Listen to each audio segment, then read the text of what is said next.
Hello and welcome down the rabbit hole with me, Graham Hughes, and Rachel Harris. How you doing, Rachel? You I'm okay? good. All Yeah, I'm good. good. I'm battling at the moment with the AI, Meta AI button has appeared in my WhatsApp chat today. I don't know if you've What? seen it. It's a button No? that appears and you can't get rid of it. If Oh, piss anybody, off, really? any socialite knows how to get rid of the Meta's AI button that appears in WhatsApp, I would be eternally grateful. Ah, okay. Where does it come? When did So you where get you it? know where the button to send a message to to your list, there's it's now Ah, appeared above. You may not have updated no, I yet. haven't updated. I haven't Well, when updated. it does, you get, and Ha there it ha. is. Ha It's ha ha horrible. ha. And the online, it's a meltdown. But people try. If you go to Google and go, "How do you?" It will just the first one will be, "How do you delete the Meta AI button from WhatsApp?" Oh, right. Okay, fair enough. Yeah. So I wasn't the only one who got annoyed. I don't want AI. I don't use AI. I want any of that newfangled stuff in my life. No. Well, we're going to start today with some uncharacteristically good news. Okay. There's a few things actually. First of all, there was an election yesterday in the Wisconsin Supreme Court in Excellent. which Elon Musk plowed $25 million into his Could have given chosen it to me. candidate, who Yeah. lost like massively, Double like digit. yeah, double digit loss. Yeah. We like that. Wow. We like that. Wow. Wow. We And there were do. two special elections in Florida, both of which halved their Mm. lead. So they were 30 points up in the Yeah. Trump election Yeah. in November, but now they've only got half that. So the tide is heading. Also, the quarterly profits for Tesla. Tesla came out. Yeah, we like that too. And the BBC said they're unexpectedly bad. And I'm like, I think Yeah, the everyone was BBC are expecting them to be. Who was not expecting those figures to be bad? BBC are a bit upset about it probably because they're part of the right-wing ecosystem now. Yeah. Yeah. But what I'm going to be talking about first of all is that Coyote versus Acme movie that I was dead excited about is Okay. finally possibly Hit me coming with it. out next year. But before that, I'm going to say a big hello to everyone in the chat, especially to Tim Ballum, who's already dropped £5 in the super chat Hey, fund before we even started. we It love was a that. Thank you. preemptive super chat, so thanks so much for that, Tim.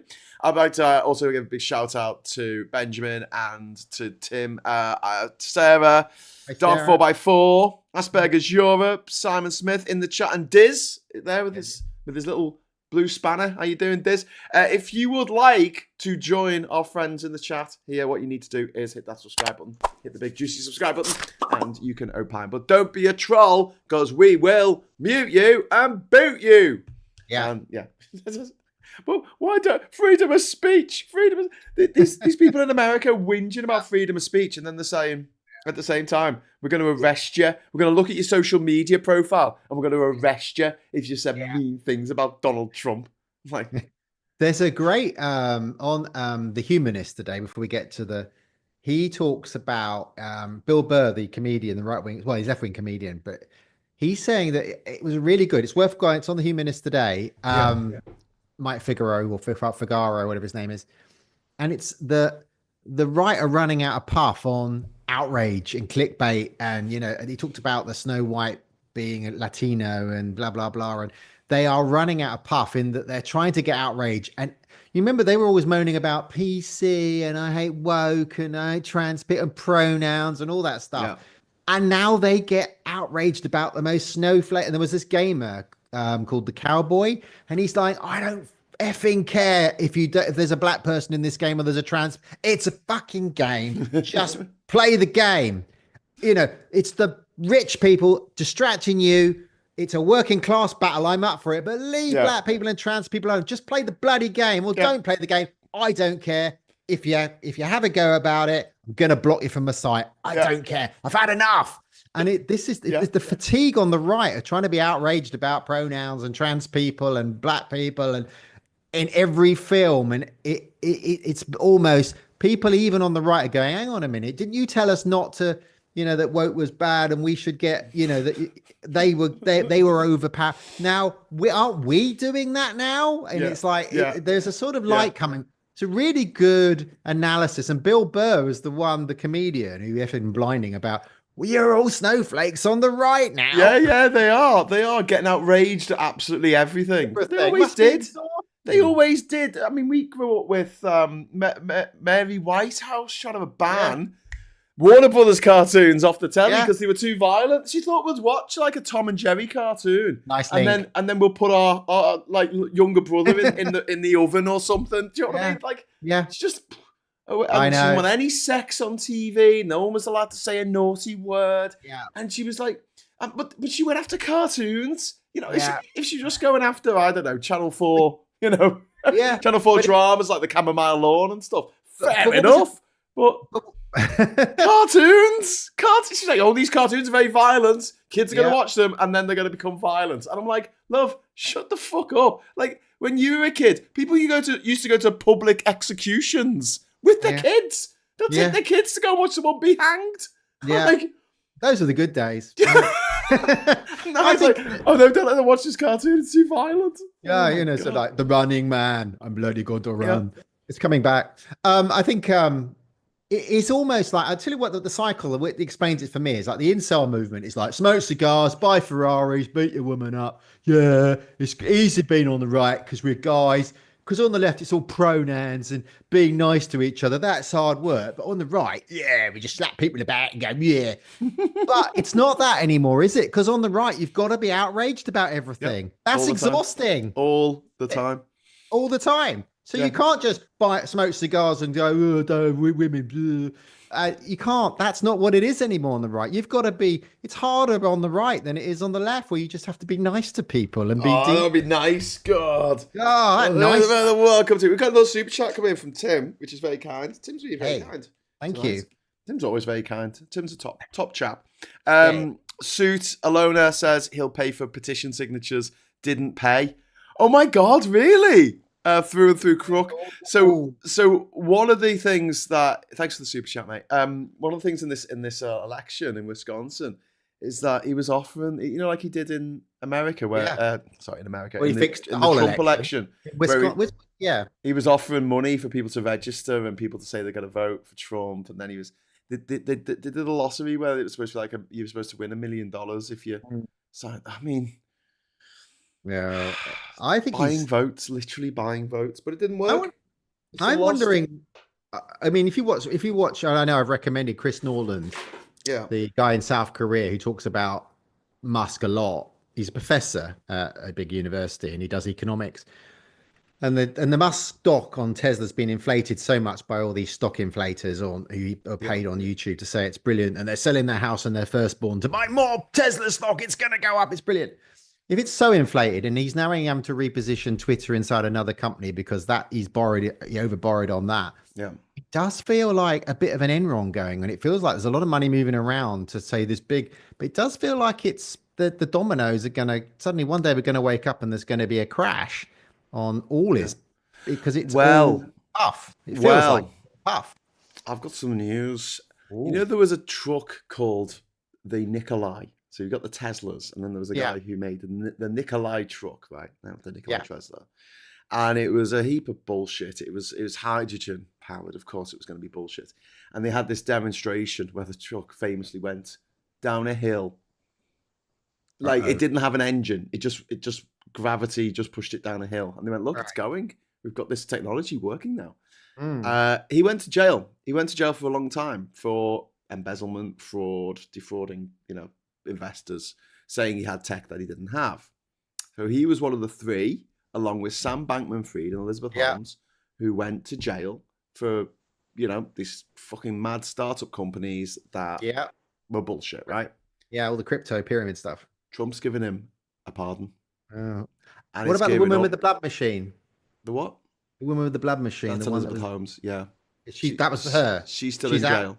No, she's still in jail. All right. It was the Nikolai truck guy. He's been given a pardon. And there's rumblings that Sam Bankman-Fried, who's in jail for 25 years, he might get a pardon from Trump. Wow. Isn't that mad? Tim is saying that was 2024. Thank you, Tim. Sorry, clarifying. So I guess you were talking about the fact that Alonia said, or Leon, as I like to call him, said he'll pay for petition signatures and didn't pay. So people are trying to sue him now. Yeah. for that. What about that guy last night, the Booker bike? The guy spoke for 25 hours? 25, yeah. Yeah. Wow.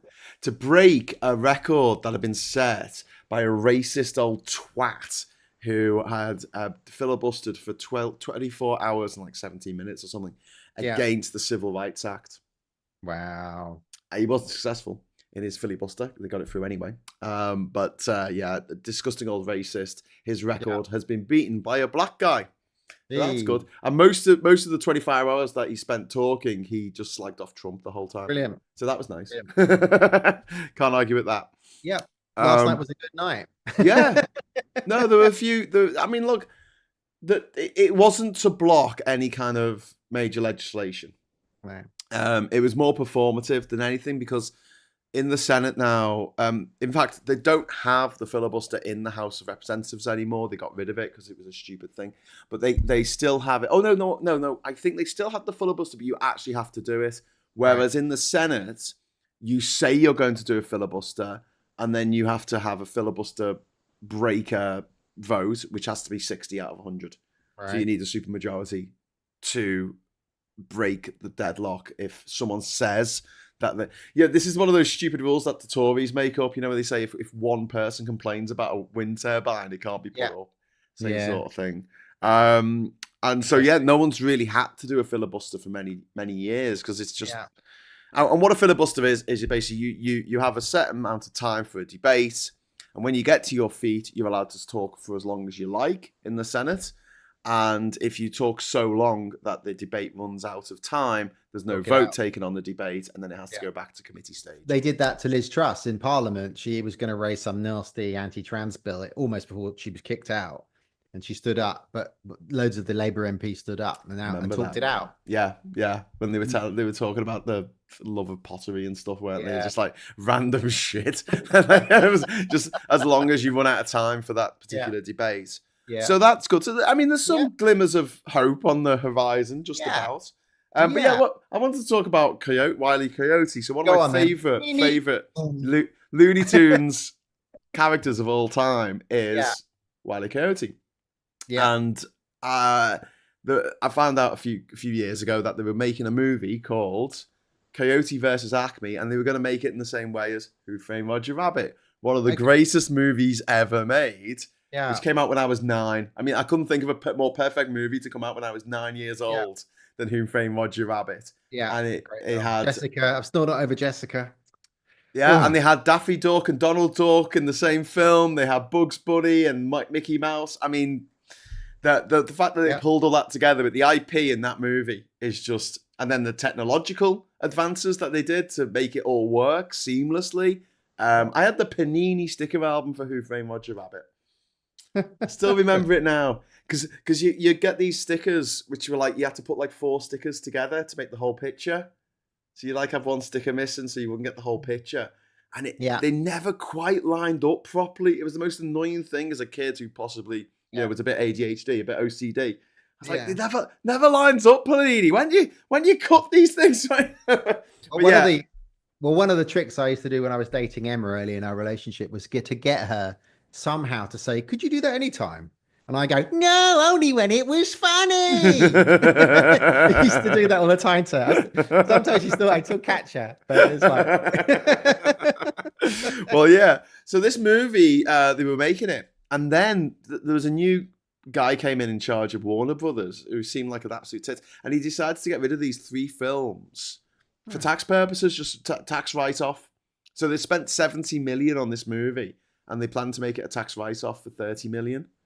And there was also Batgirl as well, which was all finished. It had Michael Keaton in it. Yeah. All filmed, all done in the can. And they said, no, we're gonna throw it in the bin. We're literally no one's gonna see the light of day. And they did the same thing with another movie and Coyote versus Acme. And the setup is great. Basically, it's live action and with the animation in it. And Wile E. Coyote takes the Acme Corporation to court for all of the inventions that he's tried to use that always backfire. To bring this back around to Elon Musk, to Tesla. Tesla can't tell if you paint a tunnel on the wall, it thinks it's a tunnel and will crash into it at 70 miles an hour. Yeah, and that is something out of a Roadrunner cartoon. it is. Which is just, I mean, Me, me. the one where he does that, and then Roadrunner just goes through the tunnel, Yeah. and then Wile E. Coyote tries to, it just slams into the wall. Just genius. Although, like, when he runs off the cliff, and then he holds up the sign saying "help," then he just it's just stuff like that. It was what I grew up with, because when I was a kid in the 80s, Warner Brothers in the 70s, they changed the logo. It became that little logo with the orange logo. Wasn't the pig used to two come and lines go, in the dot. that's all, folks. Yeah. Well, Yeah. Warner Brothers sold off the rights to show Warner Brothers cartoons for like fuck all, because these were just things that were made to show in the cinema between the movies, because they used to have rolling movie shows back in the day. And they never thought that this was pre-VHS. Pre-DVD, obviously. So they didn't see any mileage in it. They couldn't show it at cinemas because cinemas had changed. You have multiplexes now. It wasn't just a single screen with a rolling thing. So they gave the licensing rights away to broadcasters around the world for fuck all. And so every time the BBC had 5 minutes to spare of like airtime, they'll throw on a Looney Tunes cartoon. Did do that. They go, we're a bit early on the program, so we're just going to put a cartoon. We're going to put a cartoon on, because they did used to do that. They were allowed for like, however long it was, like 20 years or something before the deal ran out. They were allowed to show these things as many times as they liked. Yeah. And so there is like this generation that completely grew up on those cartoons. I did. I mean, because they were made so long ago that when I was a child, they were on. Yeah. Hanna-Barbera a bit later, but they were all. That was all Flintstones, all those cartoons. Wacky Races, Top Cat, Wacky Races. Yeah. What was the one with the Dastardly and Muttley, the flying one? Oh yes. Yeah, when they're in the planes. Was it called like something in their flying machines or something? Was it like catch that? them? Catch the pigeon! Catch the pigeon! Catch the pigeon! Catch that pigeon! No! It was called Catch the Pigeon.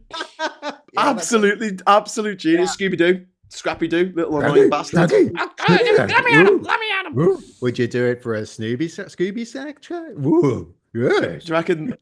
I reckon that Joe Pesci should have been cast as Scrappy Doo in the live-action remake. And Wampo. Well, Dogtanian. I love Dogtanian. Dogtanian and the Three Muskehounds. But that was made by a French animation studio. Oh. French-Japanese, actually, I think. Oh. I might be wrong, but I think it was French-Japanese, along with Belle and Sebastian and Mysterious Cities of Gold. Yeah. And Ulysses 31.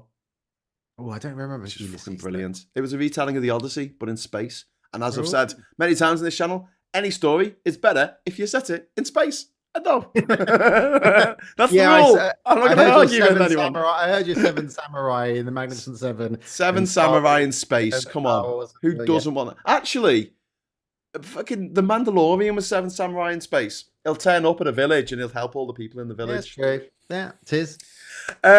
Tim Ballum, thank you very much for the £55 super chat. Tim is being incredibly generous tonight. Didn't SCOTUS rule that corporate puffery is legal? What? Corporate puffery?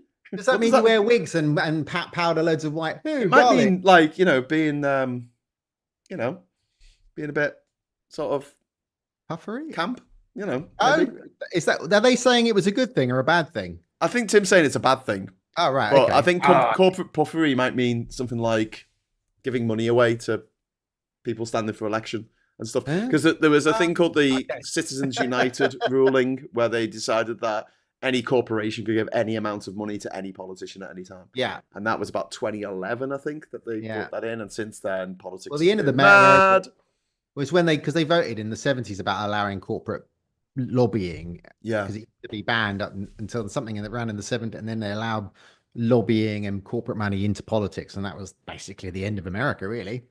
Yeah. Because they stopped representing the people and started representing the companies, which is sort of happening here. We're streeting. Well, yeah. Anne Phillips in the chat saying, to be fair, the Acme products usually did work, but he used them wrongly. And I think that's probably going to come up in the movie a few times. I don't know. But I really, really want to see this movie.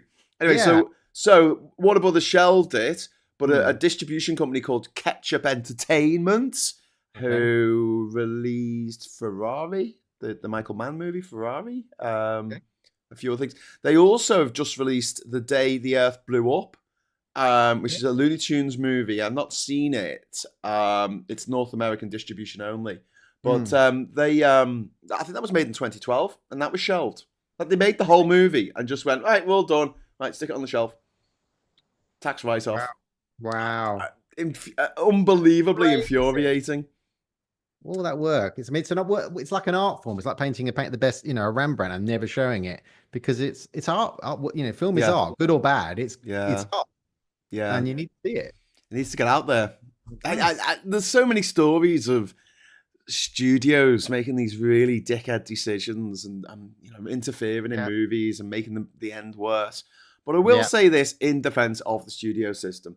The most expensive independent movies ever made, i.e. Star Wars Episode 1 and Megalopolis by George Lucas and Francis Ford Coppola, respectively, were both objectively fucking awful. Yeah. And if there'd been a studio saying, what are you doing? Sorry, this is a Star Wars movie, and not only do you have a whiny little blonde kid in it, you also have a jive-talking amphibian who steps in through. Steady. Oh, Jesus Christ! Lisa, no, sir. No, don't, Rachel. You'll give me flashbacks. I'm getting PTSD. I went to America. I flew to America to watch Star Wars because it came out in America like 6 weeks earlier than it came out in the UK. Oh my goodness! And you had to go there for Jar Jar Binks. Oh my goodness! And I was like, actually, I quite enjoyed it the first time I watched it. It wasn't until it sort of set in that what just happened there? Because we're just dead excited. You were the chosen one, Anakin. About there being a new Star Wars film. I was like, this is really cool. I saw the second one in Australia, which came out worldwide at midnight worldwide, but I did actually get to see it 9 hours before everyone in the UK got to see it. Yeah. But also, I got to see episode 3 early because I won an MTV competition. Ooh. And I got to go to the Leicester Square premiere with George Lucas and Christopher Lee and Hayden Christian and Ewan McGregor wasn't there, actually. Oh. Honestly, Anakin, you will be the death of me. Yeah. Much better than the last two, but that wasn't saying much. Yeah, I like the third one the best because it linked up with number part 4 quite well. Yeah. And Rogue One ultimately. So it kind of, it was nice and and it was, but it kind of ended it and connected it. But it was. I would have done it. The first two, I'm not big. I've taken some of the elements that they came up with and just tweaked it a little bit. Got rid of the drive talk and amphibian. Got rid of the trade links barriers. Who gives a shit? Like I'm sorry, politics. Sorry, what? Yeah. They mention the Emperor in the original Star Wars film. They mention him. They just go, the Emperor is going to be blah blah blah blah blah. It's like that's it because he ripped off Dune. In which you didn't meet the Emperor till the end of the film, did you? Or, end of the book. But yeah, he says he's just mentioned, and then in the second one, he just appears in a hologram for like 5 seconds to say, "Yes, go get." What do you think about that? Because they remastered it, so they remastered the 3, 4, 5 and linked up. So when Darth Vader, croaks it at the, and. He comes back as Hayden Christian. He comes back. I mean, are you? And they remastered some of the scenes with Han Solo talking to Jabba the first time, and he goes, "Hey, Jabba, I was going to come and pay." He steps on his tail. That's all new CGI that they did in the sort of remastered. New 90s CGI, 1997 CGI. Yeah, it's what we were talking about with the sort of Star Trek, the original series. They CGI the Enterprise on the Blu-ray discs, and they went back and I don't mind them fixing mistakes in FX. And if they if they remastered Babylon 5 and did up-to-date special effects for it. I'm did 16 by 3. I'd love that. Yeah, that would be fantastic. Because they did it on Star Trek, the motion picture, right? That's like, it was a bit of a flop. It was great that it came back.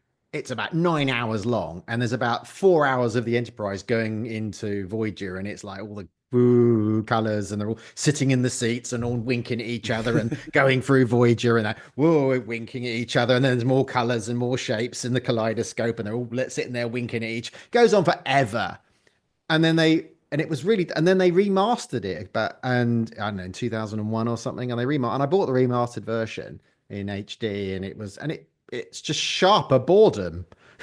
it didn't improve it. I mean, it was nice that they all came together, and it was nice that the story is a very simple story, but the bit where it travels, it's a bit like, you know, in all the Indiana Jones films, there's always the sort of convoy fight. Oh yeah, Convoy fight, which is I find really boring because it's like, oh, here we go.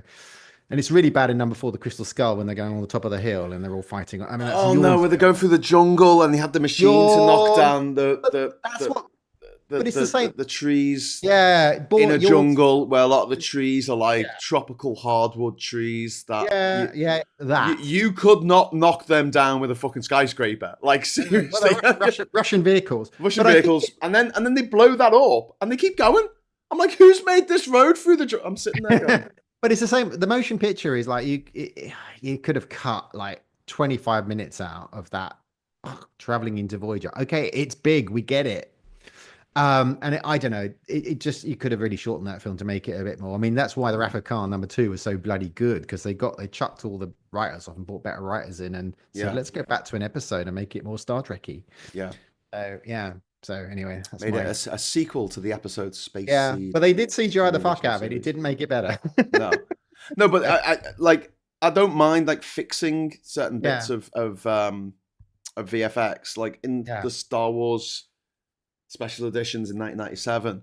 Yeah, it was stuff like, you know, the under Luke's speeder, it was just a glob of Vaseline on the lens of the camera, so it just blurred out underneath on the original.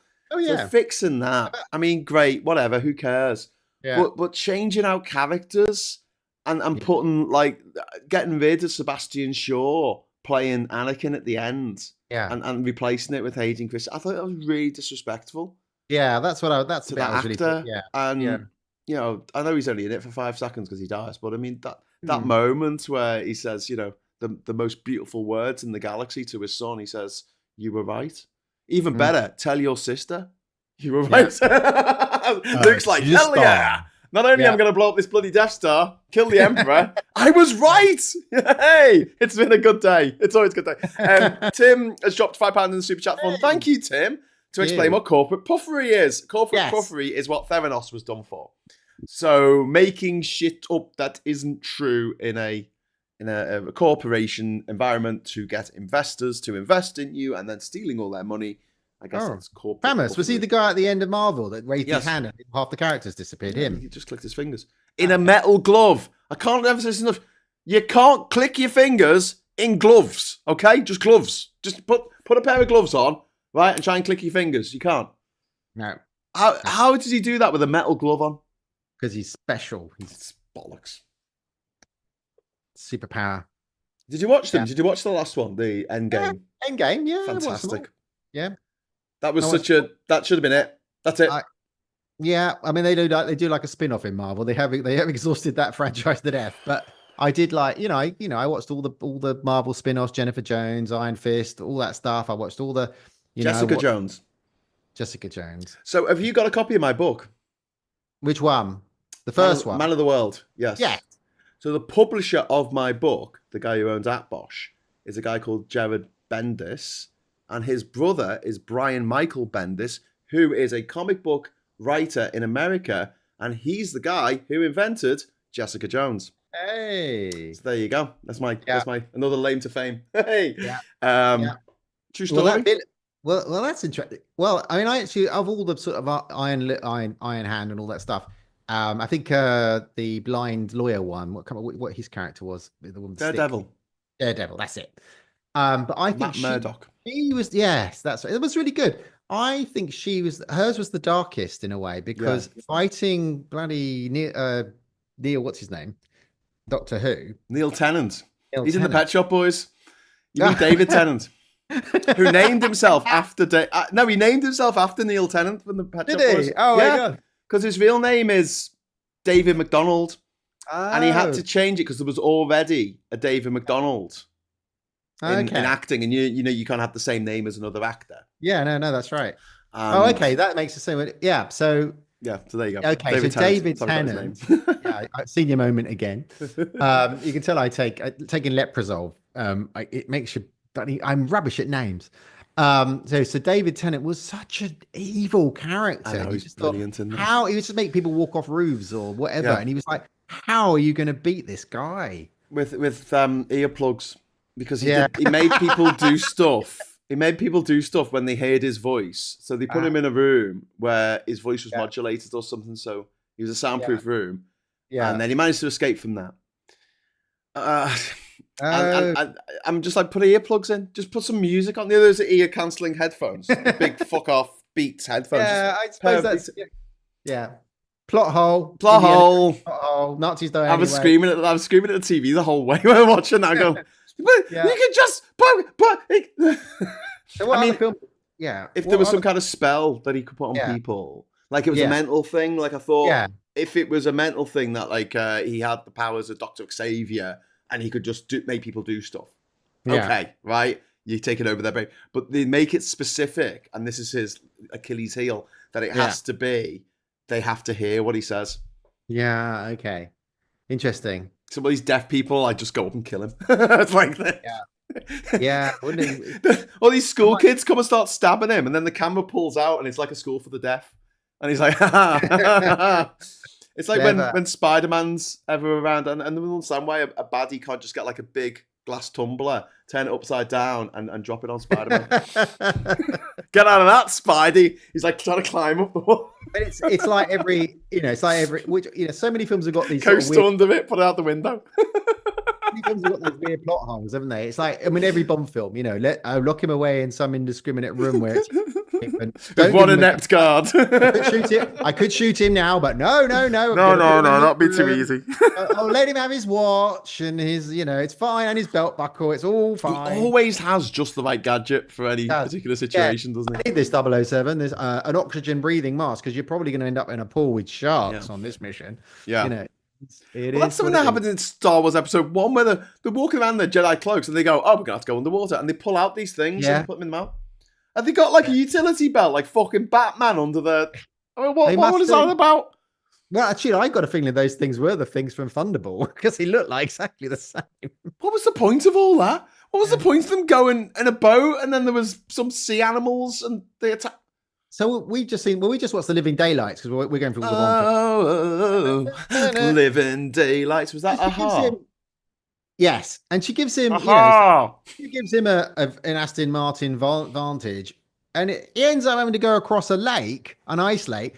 So he presses the button, out comes the skis, the nails come out of the wheel. Oh, that was a coincidence. That's the one thing that's good for. Wow, how did they know that you'd be on a lake? Do you know what it's almost like? It's almost like they read the script. Yeah.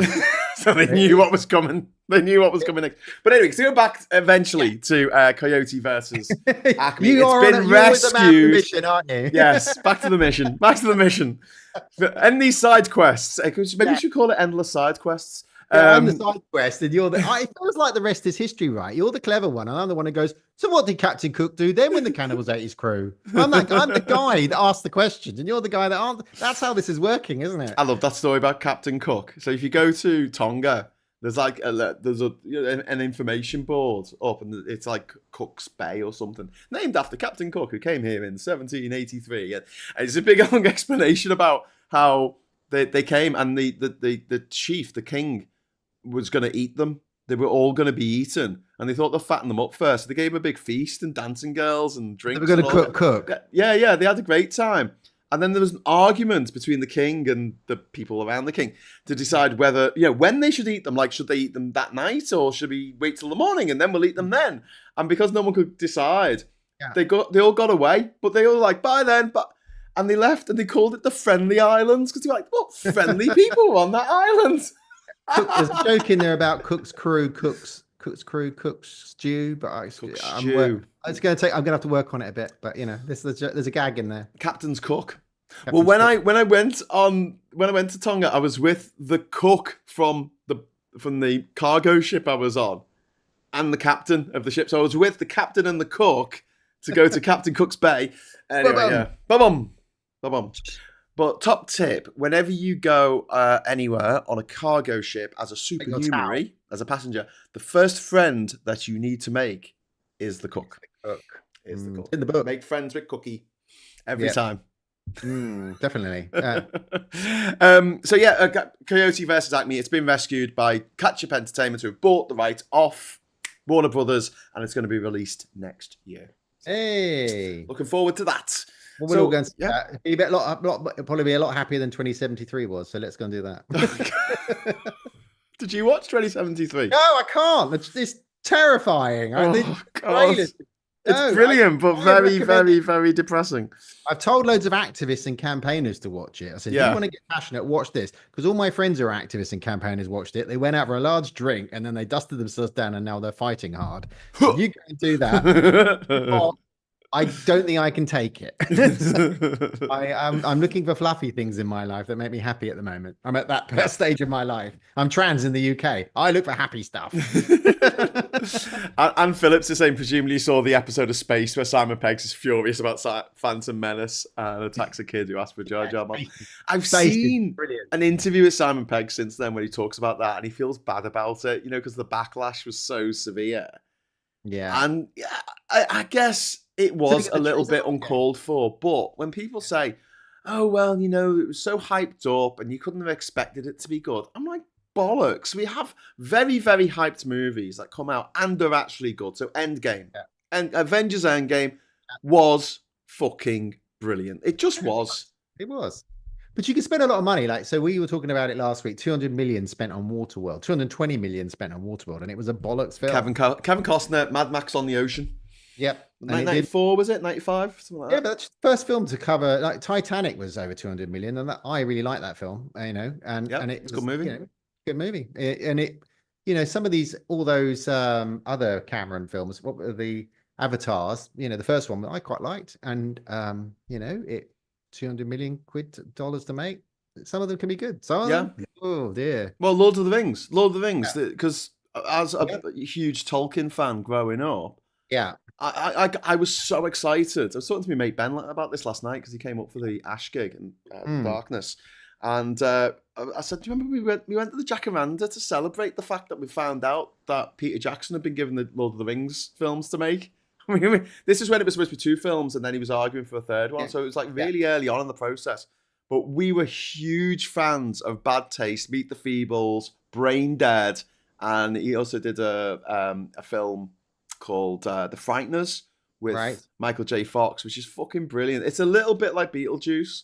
He works with He works with a couple of ghosts to scare people in their homes, and then he turns up and he's like the Ghostbuster, and he gets rid of them. But then some evil ghosts turn up and things go to shit. And it's really good. It's a really good little movie. And he also did Heavenly Creatures with Kate Winslet. Yeah. That was pre-Titanic. And finding out that the guy who wrote the excellent line, "I can't do that, I'm a Derek, and Dereks don't run." Anyone who writes a line like that deserves the entire Lord of the Rings franchise, as far as I'm concerned.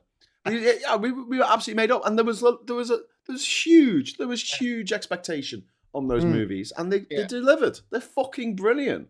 So, no, I mean,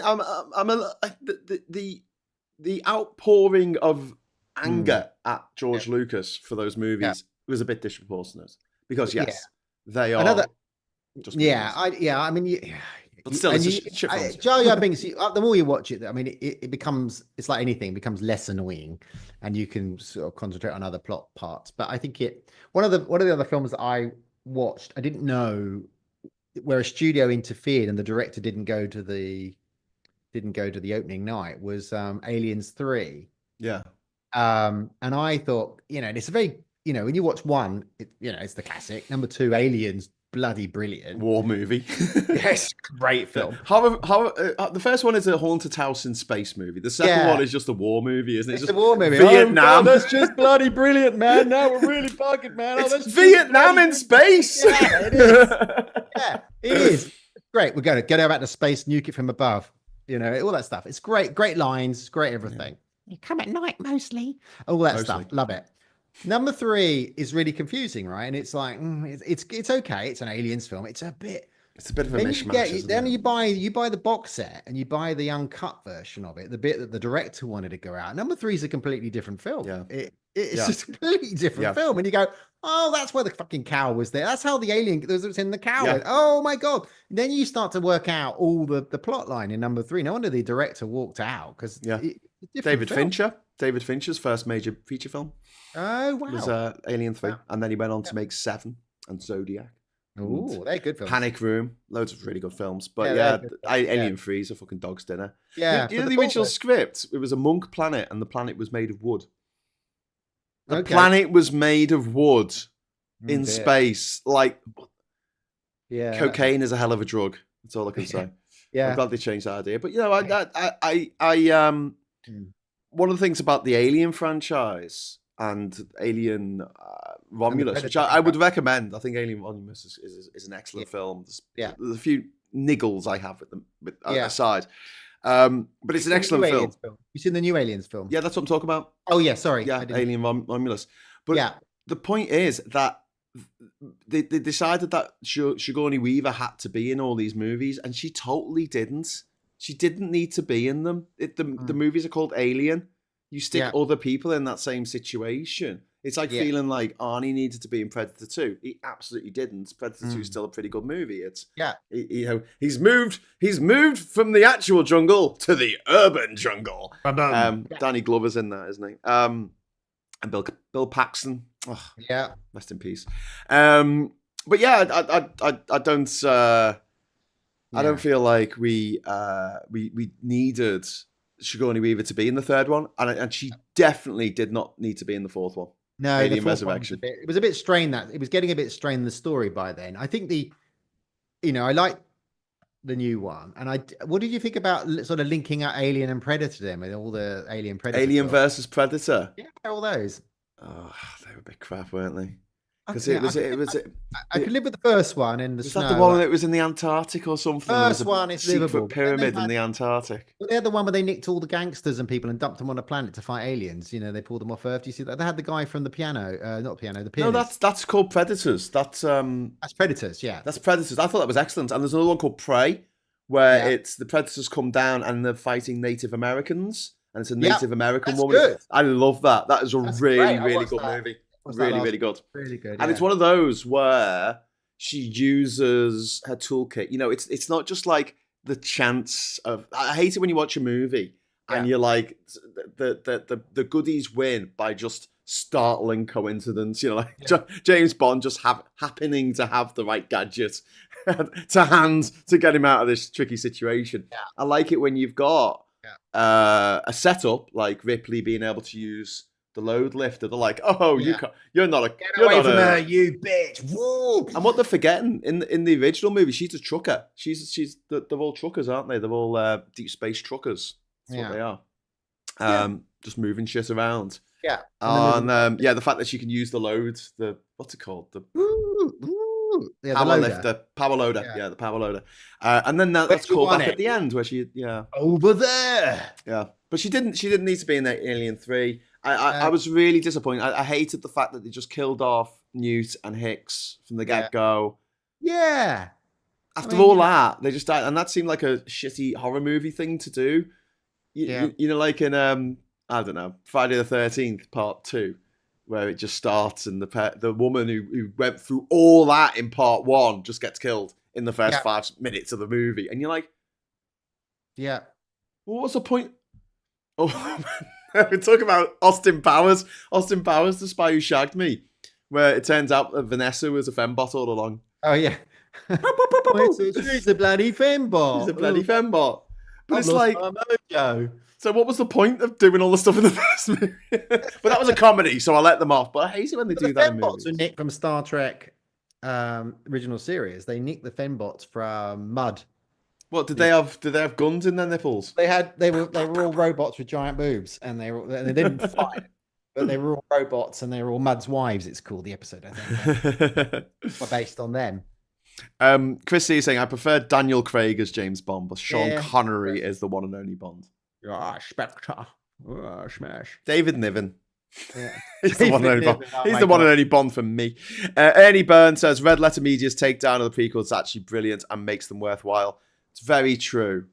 Have you seen the Red Letter Media takedowns of the prequel trilogy, Star Wars? No, I've seen all the piss takes on Family Guy of all the Star. Yeah. No, they do this. They make out that there's this character who's like a drunken, disgusting serial killer who's making this video about Star Wars for some reason. So it's got all these jokes in about, like, you know, he's got someone like chained up in his cellar and stuff like this while he's reviewing the movie. But he makes some really, really good points. And one of the things I really like about it is they go out and they ask people on the streets to, without the rules are, without saying what their job is or what they wear, I think they're the rules, describe the following characters. So the first one they say is like C-3PO. And the response is always, oh, well, he's this camp butler droid, and he's a bit of a coward, and he pretends he hates R2-D2, but he loves him really, you know. His heart's in the right place, and he's very pernickety, and he's, you know. And then they say, okay, describe Qui-Gon Jinn. And it's just silence. He's a Jedi. No, you can't say his job. Oh. I have skills. I will use these skills against you.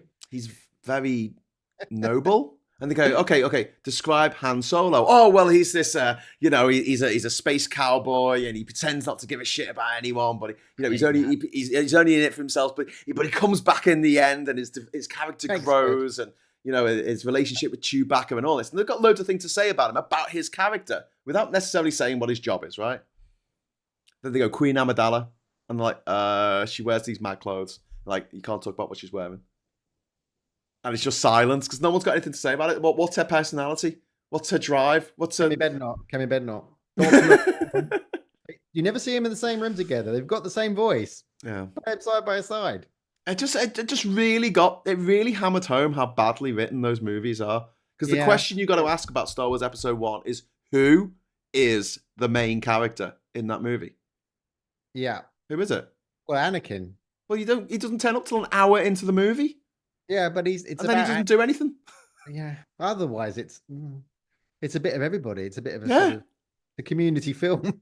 It's a bit like an ensemble film, but it doesn't work like an ensemble film. It doesn't have that, you know, vignettes of stories that are all connected kind of thing.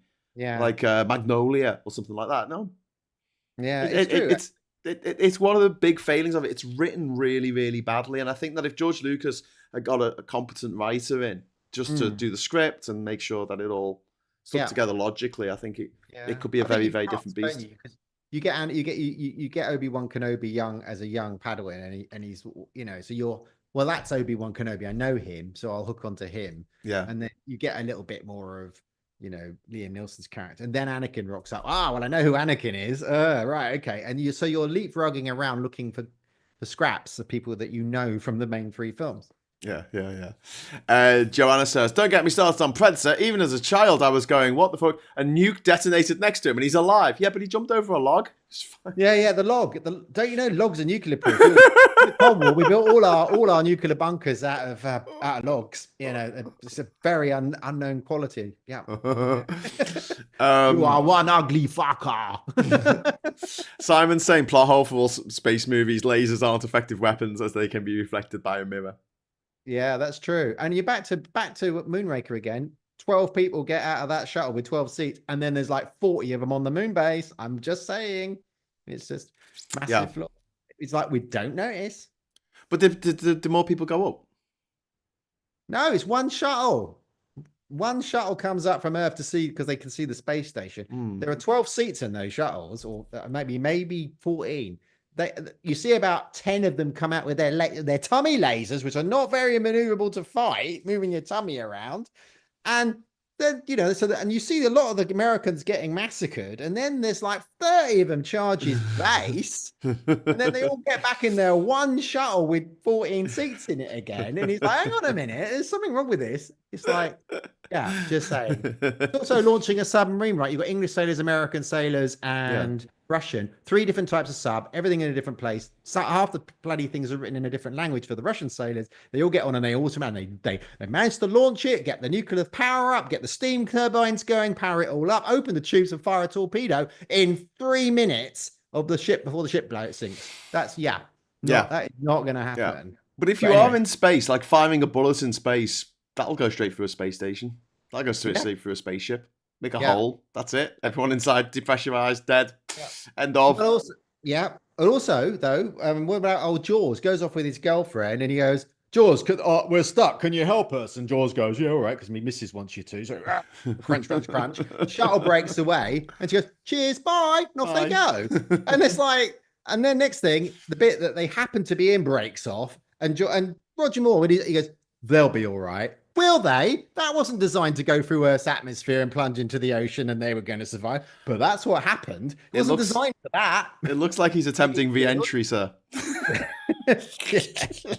Oh, I think I misjudged old Strongbow. But I mean, it's just like, there is like, I don't know, from a side, I mean, you just have to switch it off your brain and go, no, I like this. I mean, that's why we're just we've got License to Kill to go. Then we're moving on to GoldenEye. And we know that Die Another Day is coming with the invisible Aston Martin. And we're like, oh, that's where it all gets a bit dodgy. We can't do that now. And yet, it was. Die Another Day is absolutely fucking diabolical. Like, that surfing scene with the CGI back is like clearly on a green screen. You want to hear my story about Rupert Gray? He was in front of me, I was in a bank in Moorgate. Yeah. And I'd been queuing for an hour. I needed to transfer some money. I was buying a car and I had to get an international transfer. And they wanted to charge me 35 quid, and I had to go into the branch to do it. So I stood there and waited in Moorgate Barclays for an hour. And the guy said, I'm just going to do you now in a moment. And then he just walks in, Rupert. And the guy went, oh, you're Rupert. You're the guy in the Bond film. He goes, yeah, I am. And they go, oh, come this way, straight in front of me. Be waiting an hour. Wow. But he was a Bond villain, bastard. I'd wait another 20 minutes because of him. Bastard. Yeah. Bastard. Get. Well, he was well cast then, wasn't he? Yeah, he was. But yeah, Die Another Day has Madonna in it. Yeah. And she's shite. And it has a quite just the most baffling backstory for the villain is that he was North Korean, but then he had plastic surgery to make him look like a quintessential English gentleman. Then he became an Olympian in fencing. For the British team. All while James Bond was being tortured in North Korea. So, like, how long was James Bond in North Korea for this guy to go up the amateur rankings in fencing to such an extent that he could represent Britain as an international? Do people read these scripts as they write them? Like... and he creates Icarus to basically blow all the bombs up between North and South Korea so they can just come south and invade South Korea. It's like, well, hang on, there are easier ways of doing that than launching a giant laser into space. Just Jewish get space rock, lasers. Get a rock. Marjorie Taylor Greene and her Jewish space lasers. Just get like 100 people with 100 throw them over the fence, and then all. Joanna says that's why I hate so many movies. I can't turn off my brain. You don't want to watch a movie with me. I'm a fucking nightmare to watch movies with. Because I'll tell you how it's going to end. I'll tell you who the baddie is. I'll tell you who's going to get betrayed in the first 5 minutes of the film. Yeah. It's like, Graham, just let me watch the fucking movie with you. But we've got a couple of super chats that have come in. We got Alistair Kerm, first of all, £10. Incredibly generous. Thank you. Thank you, Alistair. Question, Graham and Rachel. Connery did a movie of a sheriff, marshal of a space miner base, which was in fact supposed to be part of an alien universe as the same company ran the miners. Outlander. With Wayland Yutani, who ran good film. I quite enjoyed that. I mean, everybody. What about Zardoz? He did that one too. Yeah, but in that Outlander, everybody leaves him, and the guys are coming to kill him. The assassins are coming, and everybody fucks off, and except the Doctor, who sort of semi helps him, and he's having to get ready to take on these guys. It's a good film. I quite enjoyed Outlander. Yeah. One Angry Pagan, thank you very much for the £2 super chat. Daredevil is my favourite series at the moment. Charlie Cox for the win. Yeah, this is the thing I was going to say about the Star Wars universe. A new version of it, because they've just redone a new one, haven't they? Yeah. I quite like, and this might be a bit controversial, but with the MCU and Star Wars, I like the fact they keep trying new shit. And you know what? Some of it isn't very good. It's not very good. I thought The Acolyte was crap. I thought it was really poorly directed, really poorly lit. There was an MCU spin-off called Secret Wars or something. Clone Wars, I don't know. With Clone Wars is a cartoon one. Yeah, no, with Samuel L. Jackson. Oh yeah, okay. I watched the first episode. I couldn't watch it anymore. It was just it looked like it was filmed on a rickety old set, and I found everyone in it just unlikable and annoying. And but then along comes something like Andor or The Mandalorian, and they're fucking awesome. It's like I would rather they keep trying and sometimes get it wrong and sometimes get it right. Yeah. Absolutely. Yeah, I agree. I think than just not make any more of them.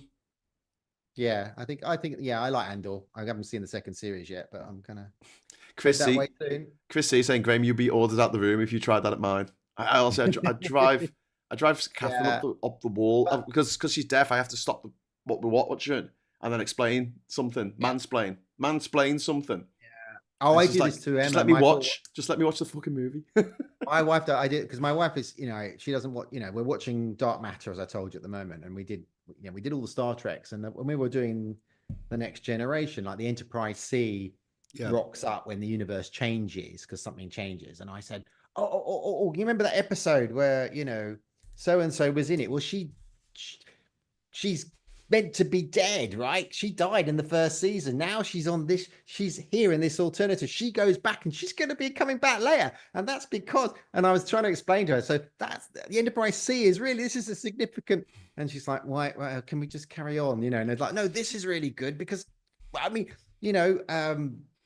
Bones, he's 110 years old and he's in the first season and he's like 100. No, not interested. Who played the captain of the Enterprise B?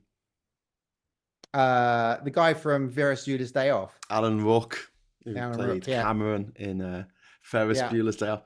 After what he did to his dad's car, his dad's Ferrari, I wouldn't trust him with a spaceship. Well, nothing was fitted on the beam. Well, tractor beam fitted on Tuesday. It was all. I mean, there was an episode with Captain Scott. The Scotty. And I said to him, well, he retired. He was in all the films. He retired. He was inside a transporter on this, and they brought him back. And Geordie didn't respect him because his engineering was out of date. It's really significant. It's like, my poor wife, I always pause. Oh, this is a really important bit because this is a time travel thing. Oh, this is Kelsey Grammer. He's a time loop one, and this is Kelsey Grammer. He's Frasier. He's a trumper. We don't like him. But anyway, he's in this Sideshow Bob. Yeah. Although the greatest line in Simpsons history is where he's trying to get out of jail and he says, attempted murder, is that even a crime? Do they give Nobel Prizes for attempted chemistry? I think not. So, back in the Simpsons heyday. Yeah, classic. Actually, The Simpsons still going, they 38 predict, seasons. That's the biggest meme on social media. Somebody sent me one, which was Donald Trump dies April the 25th, 2025, and somebody wrote Simpsons are never wrong. Yeah. It's a really badly put together meme, that though. It's very random. I don't think it was from one of the actual episodes. Okay. Season 36, wasn't it? Season 30, because it started in 1989. Oh, okay. I watched it for a long time, and then I switched to Family The Guy. first season is shite. Honestly, I can't believe they got renewed. There's a few TV shows where you go back and watch the first season, and it's just fucking awful. Like Blackadder is probably the best example of this. The first season of Blackadder is but that's before Ben Elton. But I ran out of time. I started to watch I watched Family Guy and South Park, something new, and it was just because I got Simpsoned out in a way. Yeah. Because it went on forever and ever and ever, and it was King of the Hill I really liked, and all that kind of stuff that was coming out at the time. So I sort of switched a bit and ran out of puff with the Simpsons. But anyway, before we go, so politics and film linking up now. Then okay, I like it. So, I wouldn't let a Tory in my house or anybody from Reform. And, I don't have any Tory friends or Reform friends and all this sort of stuff. Now I've got problems with, I always liked, I like First Blood, Stallone film and all those kind of things. Now I can't watch Stallone. I can't watch Frasier anymore because he's gone, because he wants to take my right. He supports somebody who wants to take my rights away. Yep. So he's out. John Vaught, National Treasure. I really used to like I liked to. Was it the Odessa File, whatever it was called? He was in the '60s film. It wasn't an Odessa File. That was Michael Caine. No, not the Odessa. Oh, sorry, not the Odessa File. That was the Ipcress File. No, what was the one where his father's the Nazi that got killed? And yeah. I think it is the Odessa File. Yeah, I think it is the Odessa. Because it was Frederick Forsyth wrote the Odessa File. I really like that film. It was old Nazis, wasn't it? It was a list of the old SS Nazis. Yeah, it was a bit like Boys from Brazil, but not without all the dogs. I really like. Deliverance, fucking brilliant. John Borman's Deliverance. Oh my god! I can't watch John Vaught films. Terrifying movie. Can't watch Stallone anymore. Can't watch First Blood. Can't watch Rocky. Yeah. Can't watch. I'm right. Anybody that is that something that you experience now when you look at a film and you're going to go, can't watch. That's it. No, because you are Yeah, hard, isn't it? it is. I mean, I think the one that I find particularly galling is Harry Potter Yeah, because they're brilliant books. You know, yeah, I mean, we can pick holes in them and say they're a bit racist and they're not, entirely, yeah, women's rights in any sense of the word. But yeah, the fact that she has gone yeah, from being someone who, if she had died 15 years ago, I said this morning, yeah. she would have got a I fucking know. I state watched it. funeral. She would have got a state funeral. Yeah, she would have People done. would have been laying flowers on the street in front of the funeral Yeah, procession, yeah, they would like have done. they did with Yeah, Princess Di. You would have yeah, seen flowers laid out and people dressed as wizards, and there yeah, would have been this mass outpouring of grief. But now, when she carks it, it's going to be a yeah, mass outpouring of relief, yeah. I think and her kids are going to have to see that. that's awful, isn't it? It's My so wife, awful. she queued for all the books and all that malarkey. And about 4 or 5 years ago, before J.K. Rowling started all her essays and all the other stuff, I mean, I bought Emma I bought her the Harry Potter films in a box set on 4K for the 4K, and that was it was right at when the 4K was just coming out, and it was like expensive box set, and we were getting so excited to watch it, and then it all started, and we went, Yeah. oh. And there was a period where we said, well, we can separate the art from the artist for a while, Yeah. and now we can't, and nothing. I can't do it. I can't. Well, We can't look at it. We can't. Sarah's mentioned Mel Gibson. Yeah, Mel Absolutely. Gibson. Like Mad Oh my God. Max. Mad Yeah. Max, when I was a kid, oh my Right. God, I must have watched those movies over and over and over again. Yeah. It's The for second me. one is one of the greatest films of all time. It Yeah, releases the it is. Road Warrior in America. Yeah. I agree. I can't watch those. But I can watch the new ones, Furiosa and Fury Road. Yeah. Well, that's probably the best thing to do. I can't watch, and it's really pisses me off because I love Vietnam films, right? Because I know lots of people that are in Vietnam and stuff because I'm fucking old. And I remember Vietnam, so I wasn't in Vietnam. Nam choppers. But I love We Were Soldiers. It's one of my favorite Vietnam films, and It's got Mel Gibson in it. It's really good in it, and it's like, oh Yeah. God, can't do it. No, he's good in loads of movies. Yeah. He was at Maverick. Maverick was a fantastic film with him and Jodie Foster. Fucking brilliant. Absolutely. And James Gardner. Yeah. Great. Yeah. So yeah, I don't know. can't, I think in 100 years' time, no one's going to give a fuck. Do you know what I mean? No. I don't know what Valentino was getting up to on his social media profile in the 1920s. True. But we Yeah, know what Errol Flynn was getting up to, don't we? Okay, well, we could look at Charlie Chaplin. Charlie Chaplin married a very, very young girl when he was like in his 30s or 40s. Errol Flynn, Errol Flynn was a bit naughty as well, wasn't he? Yeah. I mean, a lot of them have got skeletons in the closet. I mean, Gandhi has skeletons in his closet. We say that, yeah. And also, John Lennon, he was a prick. He was a racist, anti-Semitic gobshite who used to hit his partners. Who? He was John Lennon. The John Lennon. Yeah. Really? And when he was asked about the fact that he had hit his first wife and that he had hit Yoko Ono, he said, "Yeah, I think you've got to be a violent man to really understand peace." He was a fucking arsehole. I didn't know that. Was it Brian Epstein was talking to him about he was going to write an autobiography, and he said, "Oh, you should call it The Queer Jew." He was a nasty piece of work. He really fucking was. Ooh, But you're really one of my heroes here. Oh my goodness. it's not going to make me not listen to the Beatles anymore. Yeah. David Bowie probably is guilty or was guilty of statutory rape. Oh my goodness. Because they had little, the girls come into their dressing rooms. They weren't checking ID. Yeah, that's interesting. I hadn't thought of it like that. So I don't know. I think it's like if someone did something really awful. Roman Polanski. Yeah. Oh my God, Rosemary's Baby and Chinatown are two of the best movies ever made. Yeah. Well, but that guy is that piano rock and roll piano. Billy, what's his name? The piano guy from the 50s. Oh, Great Balls of Fire. Yeah. Jerry Lee Lewis. Yeah. Married his niece, didn't he? Well, Married his niece. You were talking about this morning about Elon's dad marrying his stepdaughter. Yeah, Elon's dad married his own stepdaughter, who he had raised since the age of 3. That is beyond fucked up. That is just, yeah.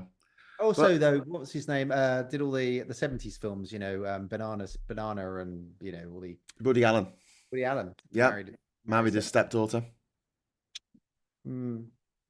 So yeah, I mean, are we not allowed to think Woody Allen's funny anymore because he was, the whole Kevin Spacey? Can you watch a Kevin Spacey movie now the same way you used to? It's tricky because isn't he been cleared of everything? Yeah, but I mean, if you got enough money, it's hard Yeah, to prove. I mean, I just looked at what Guy Pearce said about what happened on the set of LA Confidential. Oh yeah, Like that traumatized him, and I don't need it to be proven. I mean, how do you prove something like that? Yeah, he felt me up while I was filming this film. No, that's true. And there was a guy in Star Trek in the Discovery. The guy who plays the Doctor in Star Trek. I think he was one of the brought charges as well. Yeah. So what about Father Ted and Black Books and the It Crowd? They're fucking hilarious. Yeah, and yet the guy who created it is a fucking knobhead. I don't know. I think I'm just going to choose if you're sport right now. Trump is just. I suppose maybe it's on scale. I don't know. He's a lot of people are dying indirectly all over the world because of what Trump's doing with the US aid, his elimination of the trans community, women's rights. He's en masse killing people. Women are being arrested for having a fucking miscarriage. Yeah. You have a miscarriage, you pass out in a pool of blood, and you wake up in a fucking jail cell. This isn't some dystopian future. This is 2020 in America, 2025.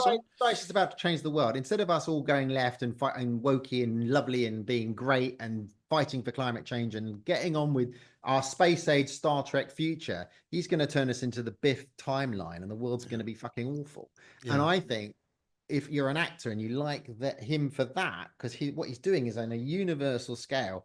I don't like that actor, and therefore I'm not going to watch the shit they do. That's where I am. There you go.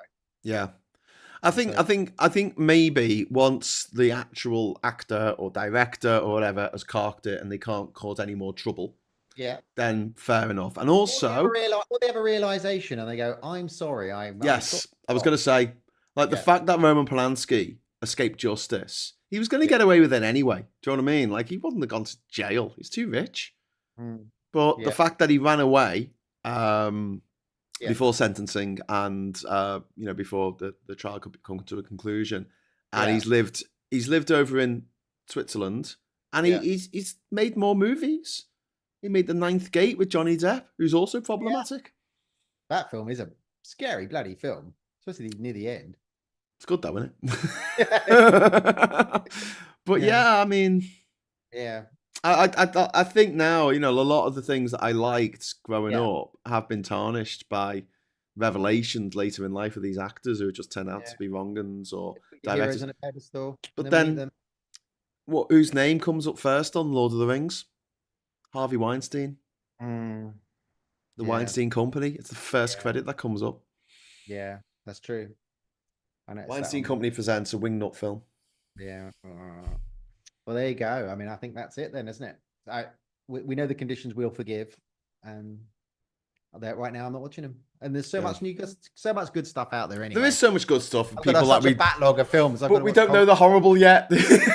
We don't, so we can enjoy them in blissful ignorance of their future horror stories. We got to watch Conclave, but we're going to do that this weekend. I do believe in forgiveness. I think if J.K. Rowling just turned over a whole new leaf and said, "I'm so sorry, I really fucked up. I'll never do that," and then gave loads of their money to trans rights organisations. And I do think a lot. I would be quite forgiving. A lot of trans people would just say, "Oh, good, you got there." I mean, some people wouldn't, but there will be a lot of the community go, "Oh, thank God." There was a thing a couple of years ago. Graham Linehan pretended that he was like, "Oh, it's all a joke. I actually like trans people." And a lot of people on Twitter, this was on Twitter, went for him, went, "Oh, thanks for welcome." They instantly forgave him, and then he went, "No, I'm just joking. I fucking hate you all." And it was one of those kind of things. What a fucking prick. And it was like, but people were instantly, "Oh, thank goodness, you've got there, you've understood." And I do think a lot of trans people would forgive her if she did, but it's not going to happen once you go down Dante's Inferno, into the gates of hell, and they never come back. It's a one-way door. That's really sad. And then you got someone like the Archbishop of Canterbury the other day who says, "Oh, I forgive that serial offender, the serial abuser of children. I forgive him." And I thought that's a bit fucking rich. Yeah. You forgive him. Okay, what about the victims? Do they forgive him? I don't think so. They're the ones that get to give the forgiveness. Oh, Ernie Burns has just stuck the knife in. Neil Gaiman is the one Oh, that's yeah. gutted me. Yeah. Couldn't agree We weren't more. happy about that. I saw your program on that. Yeah, it's not good. Absolutely I haven't read any gutting. of his books. When Yeah. someone seems like one of the good ones, and Vampire Slayer, what's his name? Van Helsing. No, who did? Yeah, very good. Buffy the Vampire Slayer, Josh Wilden. Yeah. Oh, yeah, that's right. And Firefly and Serenity. Yeah, which were excellent. Absolutely, Which yeah, are excellent. They are excellent. And had yeah. Marina Baccarin in.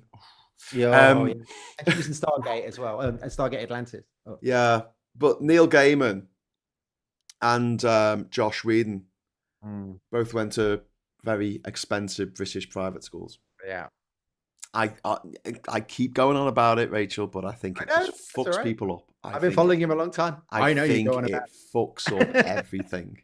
Yeah, not just our society, but Best. the people who are unfortunate enough to go to these places, especially Yeah. the boarding schools.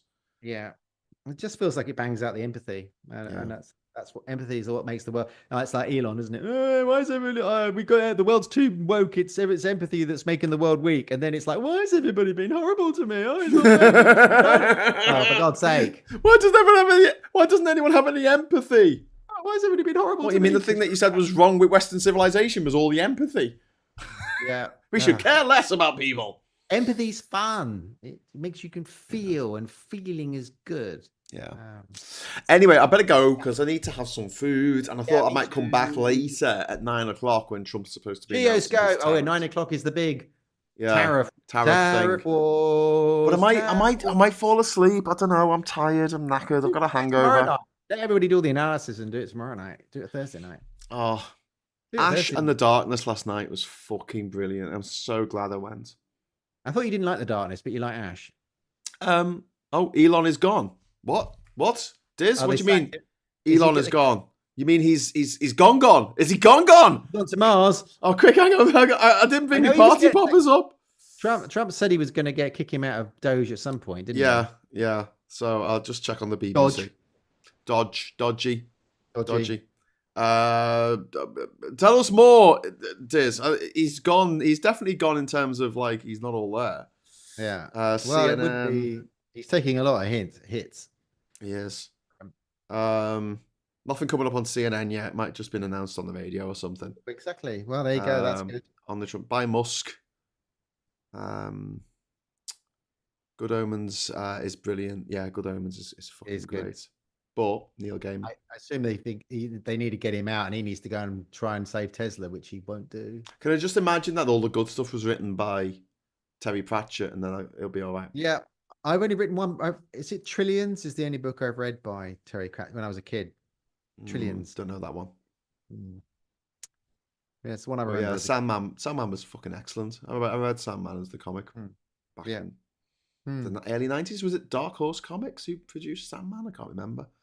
Dark Horse Comics were fucking brilliant. You had the big two, DC and Marvel. And you had Dark Horse Comics, and they were just fucking great. And they did lots of like alien stuff. Predators. They had the licensing to make comics about certain Hollywood properties. Some really good stuff there. Yeah. And he tells it it's on Sky News. Okay, I'm gonna go to Sky News on my phone because I just want to say that this has happened, and then and then we can. Is he dead? Is he dead? Is he dead? Can you tell me in the chat? Don't get me hopes up. Almost all foreign visitors will have to pay to visit UK from today, with one exception, probably Russians. I'll look at the Independent. I've got that on my phone. Okay. It's not coming up yet. And Roxy was saying, "Damn, I thought Elon had passed." That's what I was hoping. Fingers crossed. Not on the Independent. It's not on Sky. It's not on the BBC. It's not on CNN. Where did you find out this thing, Diz? Trump kicked into the curb. Time up. He's gone to spend more time with his family, says Diz. Which one? Which one of the 14 kids? That was a joke about Boris Johnson's brother, wasn't it? Joe Johnson? Is it Joe? Joe Johnson. He was in politics, wasn't he? And he left when Boris Johnson became prime minister. He left because he was a Remainer, and he didn't like the idea of his brother. And he's the one man who left politics to spend less time with his family. Elon Musk to step back from government role in coming months. That was going to happen anyway. Yeah, because he only had Trump 120 days or whatever it is, 108 days, something, and then he had to be confirmed by the Congress, which was never going to happen. Okay, well, Duke Vendors. I posted to your Discord, Graham. Thank you. Quick to the Discord, Discworld, Discworld Discord. Desert Island Discord. Okay, well, thanks very much, Rachel, for coming on the show tonight and just talking about stuff. Super chats and all the great comments. Thank you. Random stuff. And thank you for watching. It just goes. There's no plan. It just goes. I pick one story that I just want to talk about a little bit, and then we try and circle back to it. Yeah, can't wait. Even if it's not that good, I don't care. I just want it to exist, Yeah, that's fair enough. I just want it to be there. So thank you very much for watching. Thank you very much to everyone who's contributed to the chat, and thank you for everyone for staying civil and polite the whole way through. Thank you so much for the super chats. Really appreciate that. I'll be back at 9 o'clock with a watch party, see what Trump's going to do. I'll have to get me butter ready. I've got like that Trump in butter picture to put over his face. I'll have to set that up. Good idea. So we now have to look at his god ugly orange mug. And then I'll be back tomorrow morning at 9 a.m. with Morning Brew. And until then, I'll say thanks for watching. Again, thanks to my co-host, Rachel Harris. And until next time, I'll say hello, good evening, welcome, and goodbye. Bye.